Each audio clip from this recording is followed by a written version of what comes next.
Today we have even more news about Hello Kitty Island Adventure's next update, including an exclusive first look at one of the new things coming to the game. But first, have you looked at your Sunblink mail lately? I'm pretty sure this came in just today because I didn't see it when I was playing yesterday. But be sure to open your Sunblink mail, because even though you can make up Color Blaze courses that you missed when you didn't log in for a day, they have just given us 50 additional color powder, and I'm pretty sure we got some color powder earlier in the event too. So if you were hoping for even more duplicates, be sure to open your mail. And because someone will probably ask me, where did you get those Gudetama balloons? These were added as a reward if you got all the ICP Gudetama as well as all the others. So just go talk to Pachaco at the board, and if you've gotten all the Gudetama on Apple Arcade, he'll give you these balloons. We have one new official hint from Discord today. This one is available to everyone, so we've all seen this starting earlier in the day, and it was this image, and it was presented to us exactly like this, super blurry with the caption, and this is only 50% of the fun. So we can see the best friends on the left, one of the friends is selected, and then we can see it seems to say not collecting, and underneath that we have a button to select item. So we are expecting bestie collection improvements in this update, and I think this image pretty much confirms that, and it looks like it's going to be a menu similar to the new Phone a Friend menu, and it looks like in here we'll be able to select the best friend and assign an item to them. But with this only being 50% of the fun for the bestie collection improvement, I'm kind of hoping we can see an item menu, like when you open it up for the nulls, and see everyone's picture next to it, so you'd have some idea of which resources are being collected, some sort of a summary page. And I'm also hoping that maybe once you assign everybody an item, you could either go through and have everybody collect individually, but I'm also hoping maybe there's a one button push to collect,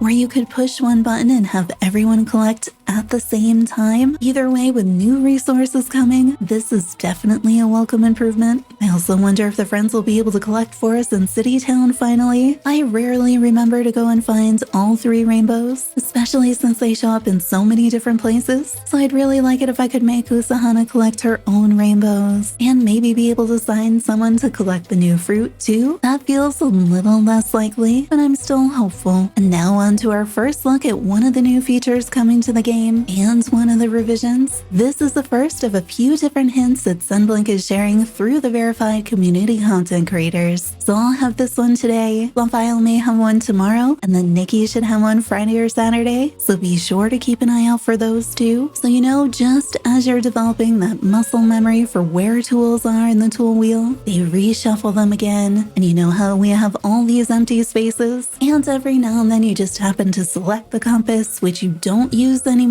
since it doesn't really do anything outside of those quests. Well, the good news is you won't be clicking on the compass anymore. The bad news? Prepare to relearn how to push the buttons to find your tools again, because this is our tool wheel the way it is right now, and as of 2.5, this will be our tool wheel. So now, after you're done using the compass for the quest, you have all the power crystals, it'll go away, and it's not going to be on your tool wheel anymore. And we only have 8 slots. So now your main tools are going to be on the cardinal directions, and then the lesser tools will be in between. And the hope is that this makes it much more accessible, that these will be much easier to select. I think the one major drawback is we're going to have to relearn all of our muscle memory, because the tools are in completely different places. I am wondering if maybe these are more similar to the places where they were before, because the tool wheel has seen a lot of changes, and I know we had a really long thread talking about how much we didn't like those changes, didn't really understand why they put things where they did, and we specifically asked for a tool wheel like this,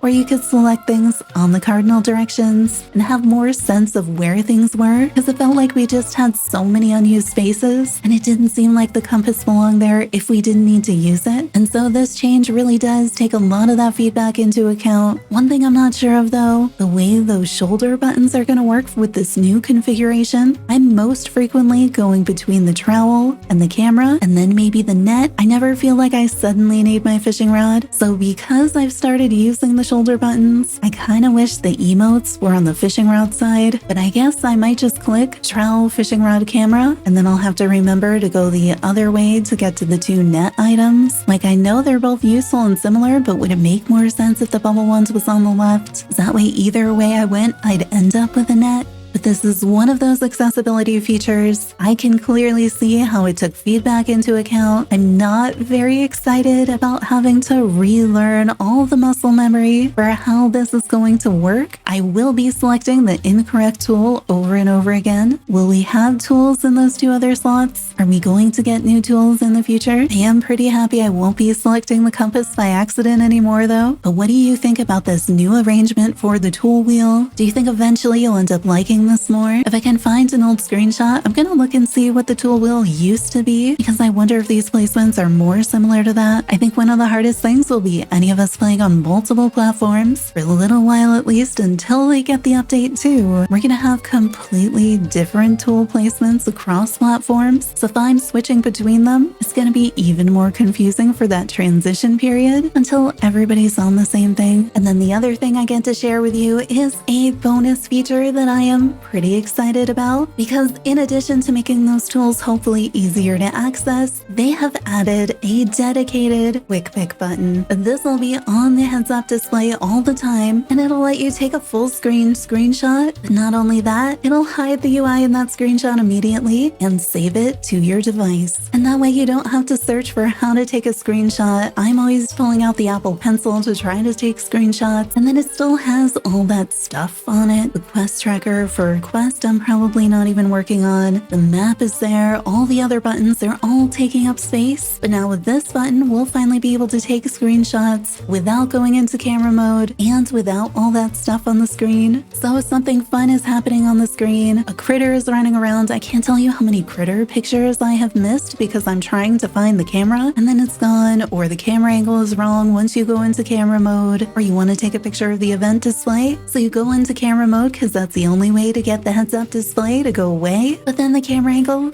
cuts everything off, doesn't zoom out as far as you want, whereas you could see that before. So with this, we'll be able to take those pictures, not have all that stuff on the screen. I am wondering if they're still going to be terribly downgraded on the iPad, the way the camera shots have become. That's honestly my main reason for using screenshots right now, because the in-game camera on the iPad is so low quality, I can't really use it for thumbnails and things like that anymore. So I'm hoping these screenshots are maybe a little bit better quality, but at least I won't have to cut them down to try to get rid of all that other stuff on the screen. And these pictures will not count for in-game functionality.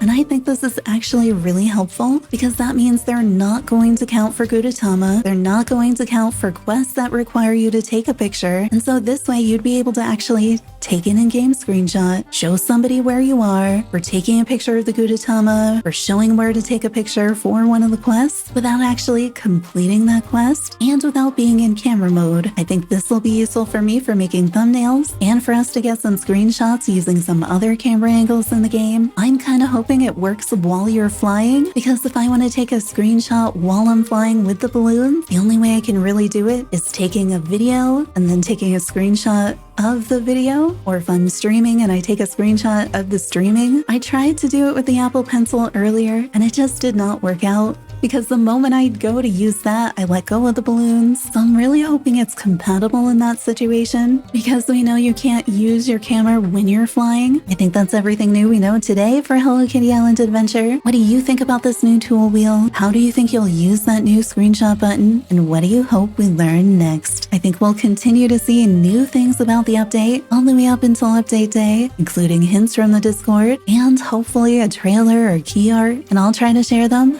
as we find them. And don't forget, over the next few days, the other Hello Kitty Island Adventure community content creators will also be sharing a few new features, so be sure to look out for those videos too. Subscribe for more Hello Kitty Island Adventure content and turn on notifications to find out the next time we go live. We will be live streaming the update on the day it drops, Wednesday, April 16th. Hope to see you there.